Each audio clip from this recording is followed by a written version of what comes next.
So, what kind of situation we have on gold on the monthly perspective? As we can see that the gold is currently at a monthly resistance, which is a very strong resistance because we have seen rejection at this point multiple times, and we'll be expecting a rejection this time as well. And the second possibility, which has more prosperity, is that the gold may break above this resistance level, but will give us a chance to cash out on the rejection before moving up. So coming on the daily chart, what we can see, sorry about that. So coming on the daily chart, what we can see is that the market is currently moving to the upward direction, but still has not tested the resistance level of 1791. So before we think of the rejection that gold will make to the downside, the first gold will be covering its upward movement to this point.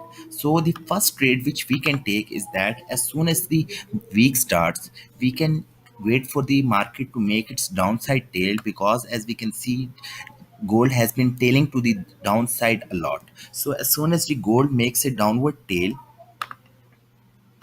near to this support, we can have a buy entry up to this level. So coming on the 4-hour chart, we can see that the market is currently bullish.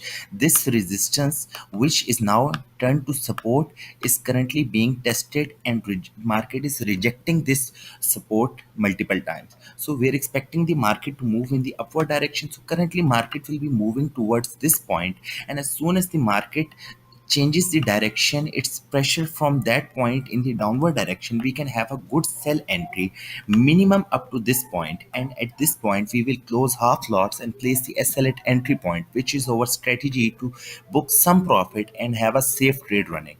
We can expect the market to move even below downward to this support and then continue its upward direction to 1800 or 1810 level. So if you liked our analysis, like and follow, and if you have any questions regarding any pair, ask us in the comment section.